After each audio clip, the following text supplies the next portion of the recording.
Hello student, today is your English class.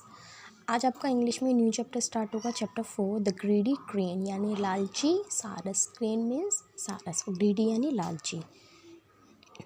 Once upon a time there was an old crane who lived in a lake. Once upon a time, एक समय की बात है कि एक old यानी बूढ़ा, एक बूढ़ा सारस एक झील के पास रहता था, एक झील में रहता था। लेक मीन्स झील।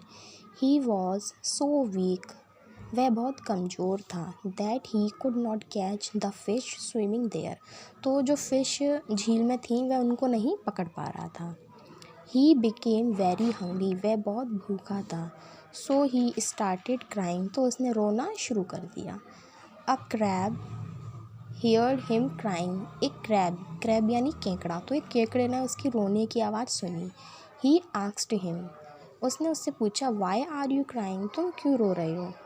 The crane sadly said, तो क्रेन ने दुखी होकर कहा। क्रेन यानी सारस, तो सारस ने दुखी होकर कहा Perhaps the animals of this lake will die soon without water, तो क्रेन कहने लगा कि कुछ समय बाद इस ये जो लेक है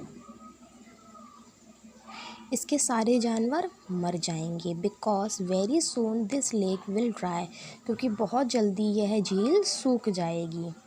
वॉट, द क्रैब एक्सक्लेम्ड, तो जो केकड़ा है वह चौंक गया।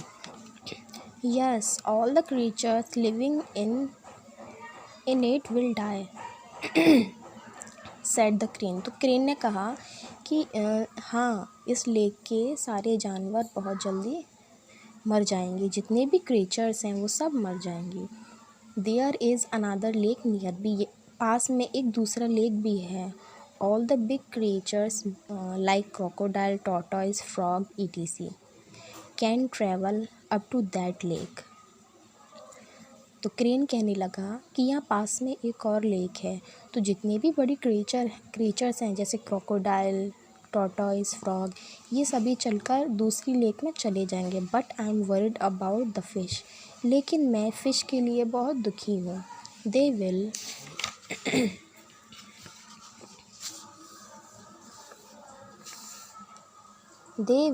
डाई विदाउट वाटर, यह पानी के बिना। तो क्रेन क्या कहने लगा कि जितने भी बड़े क्रीचर्स हैं जैसे क्रोकोडाइल, फ्रॉग, टॉर्टॉइस, ये सभी चलकर दूसरे लेक में चले जाएंगे, लेकिन यहाँ की जो मछलियाँ हैं मैं उनके लिए दुखी हूँ, वह बिना पानी के मर जाएंगी। That is why I am so sad, इसीलिए मैं बहुत दुखी हूँ। I want to help them, मैं उनकी हेल्प करना चाहता हूँ, सैड द क्रेन, क्रेन ने कहा। All the creatures in the lake were worried, but they became very happy to know that the crane was ready to help them, तो जितने भी क्रीचर्स थे उस लेक के, वह सभी वरिड यानी उन सभी को चिंता होने लगी, लेकिन वह खुश भी थे यह जानकर कि जो क्रेन है वह उनकी हेल्प करने के लिए तैयार है। There is a big lake full of water a few miles away from here, कि जो पास में जो दूसरी लेक है वह बहुत बड़ी है, उसमें बहुत सारा पानी है, वह ज़्यादा दूर नहीं है, पास ही है। I will carry such helpless creature on my back and put them safely in the big lake, said the crane, तो क्रेन ने क्या कहा कि वह जो लेक है वह बहुत बड़ी है और उसमें बहुत सारा पानी है और वह ज़्यादा दूर भी नहीं है। I will carry such helpless creature, मैं उन हेल्पलेस क्रिएचर की हेल्प करना चाहता हूँ। ऑन माई बैक, मैं उनको अपनी बैक यानी अपनी पीठ पर बिठाकर, and put them safely in a big lake, उनको बिग लेक में, बड़ी नदी में सेफ्टी के साथ ले जाऊँगा। The crane carried one fish at a time on his back, तो क्रेन ने एक टाइम में एक ही फ़िश को अपनी पीठ पर बिठाया और ले जाने लगा। And eat it in the middle of वे, और बीच रास्ते में उसको खा गया। किसको खा गया? उस एक मछली को। इन दिस वे, इसी तरह he eat a large number of fish every day, इसी तरह वह रोज़ एक एक करके बहुत सारी मछलियों को खा गया। He now became healthy and shout again, वह अब क्या हुआ, दोबारा से हेल्थी हो गया यानी स्वस्थ हो गया। वन डे, एक दिन, the crab sat on the crane's neck and the crane flew towards the big lake. One day, एक दिन, the crab sat on crane's neck, तो जो क्रैब था, जो केकड़ा था, वह क्रेन यानी सारस की गर्दन पर बैठ गया। And the crane flew towards big lake, और जैसे ही वह लेक के पास पहुंचा तो वह उसकी गर्दन से उछलकर लेक में चला गया। ऑन द वे, रास्ते में, he saw bones of fish, रास्ते में उसने मछलियों की बोन्स यानी हड्डियाँ देखी। And soon understood the evil plan of the crane, और बहुत जल्दी उस क्रेन यानी सारस के दुष्ट प्लान को वह समझ गया। He quickly grabbed the long neck of the crane with his sharp claws and told him to return.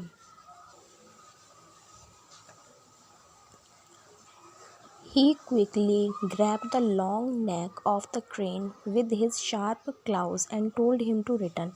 तो केकड़े ने क्या किया, जल्दी से सारस की गर्दन को अपने पंजों से पकड़ लिया और उसे वापस लौटने के लिए कहा, उसे वापस पुरानी झील के पास लौटने के लिए कहा। The crab jumped of from the back of the crane and told the other creatures about it, और वह जल्दी से क्रेन की गर्दन से उतरकर पुरानी झील में चला गया और उसने सारे जानवरों को, सारी क्रीचर्स को उसके बारे में बताया। All the creatures were so angry that they killed the crane, तो जितने भी क्रीचर्स थे वह बहुत ज़्यादा दुखी हो गए और उनको बहुत ज़्यादा गुस्सा आया और सबने मिलकर क्रेन को मार दिया।